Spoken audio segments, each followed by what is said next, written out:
We are on page 64. Question 24. Last week, several gas stations in a neighborhood all charged the same price for a gallon of gas. The table below shows how much gas prices have changed from last week to this week. So I want to talk to you about how I would think about these. Last week, they all charged the same. This week, Gas and Go reduced their price, and Samson Gas increased their price because there's no sign there. That means it's a positive. And Star Gas decreased their price. And Corner Store, it's a positive, so they increased their price. Either way, they used to be the same. Now they've all changed a little bit. All right, so let's check this out. Question A reads, order the numbers in the table from least to greatest. So I always like to think about it this way. We're going to put the least, the negatives, on the left, and we're going to put the positive on the right. And we could go through and find the negatives. Right now we've got 1, 2, 3 negatives to deal with. So let's think about a number line. If 0 is in the middle, the positive are over here, the negatives are over here. Let's think about it this way. We've got -6, -6, and -5. Let's think about it this way. 1, 2, 3, 4, 5, and then you got to keep going to get to 6. So which one's going to be farther to the left? It's going to be the -6's. So I know right now that this one goes in the middle. I don't have to, if you think we have to do that conversion, you don't know what that is as a decimal. You don't need to know what it is as a decimal. We know that the -6's are going to be farther to the left. So if you wanted to, right off the bat, you could put this right in the middle. My positives will be over here, and my -6's will be over here. So now I just have to compare these two -6's.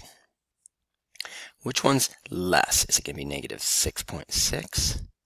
Or is it going to be -6 3/4, which I know from memory that 3/4 is equal to 0.75. If I put an annex of 0 on this one, I've got -6.60 and -6.75. And if I think about my number line here, if I start at 0 and I start counting out, I would get to -6.6 first, and then I just keep going to get to -6.75. This is the greater value, but that means it'd be farther to the left, which means it's less. So I'm going to put it's actually -6 3/4. That's my lowest value. Then it's -6.6. Then it's -5 5/8. So I've got all my negatives. Now I have to deal with my positives. And I only have 2, so it's pretty simple. I just have to decide which one's greater. And in order to do that, I need to take 5.8, and I'm going to compare that to 27/5. And that's a weird looking number. What I simply need to do is I need to convert that to a mixed number. 5 goes into 27 5 whole times with 2 left over. So I've got 5 and 2/5. So now I can compare 5.8 and 5 and 2/5. And if I want to think about it this way, if I double 2 and 5, I would get 5 and 4/10, which is the same as 5.4. And now it's pretty easy to compare 5.8 and 5.4. 5.8 is greater, so that means that it would go last. And 27/5 goes here. Semi-confusing problem, but I hope that explanation made sense to you. Question B reads, which gas station has the cheapest gas this week? The cheapest, in my opinion, would be the one that's farthest to the left. And farthest to the left would be this one. They dropped their price by 6 3/4 cents. So if I go up to my table and find -6 3/4, it's going to be Star Gas.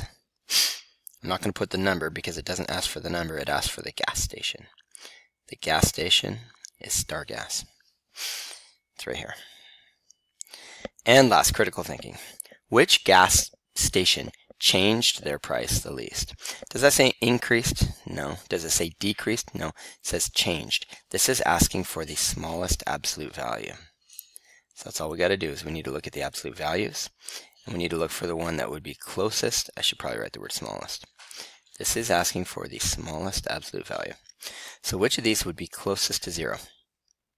So this would be absolute value of -6. This would be -6. This would be -5. And I'm saying those wrong. This would be an absolute value of 6. This would be an absolute value of 6. This would be an absolute value of 5. This would be 5 also, and this would be 5 also. So I got to choose between these 3 right here. And so I got to think about, if I write them out over here, maybe I'll rewrite some of these over here. I'm trying to figure out the lowest absolute value. Is it going to be 5? Remember that one was 5.4. It's going to be 5.4. or is it going to be 5.8? Well, out of those two, 5.4 is less, so that's our best choice.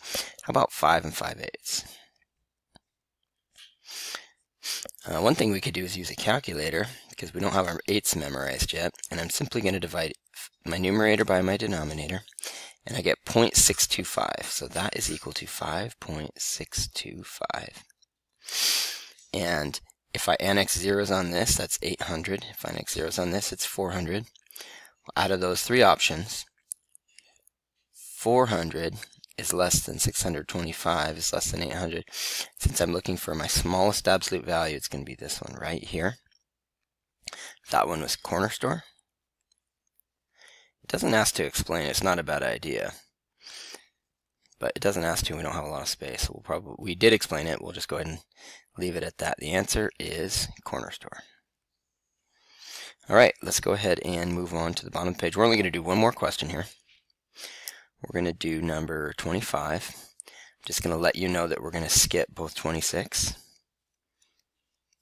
and 27.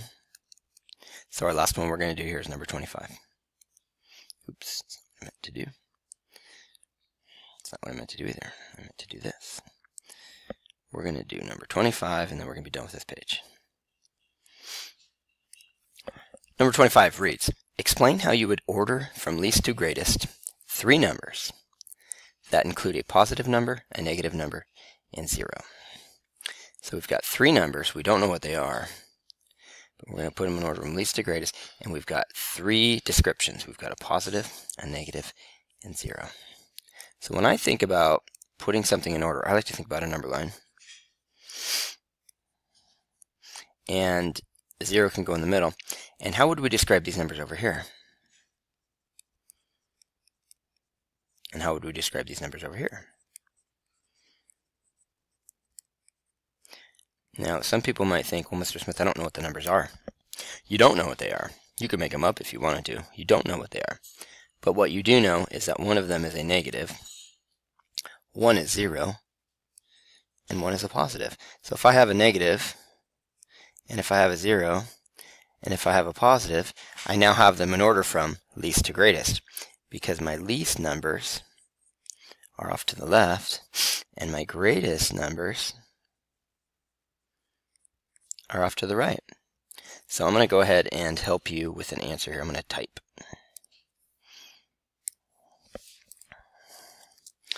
The negative number would be first, then 0,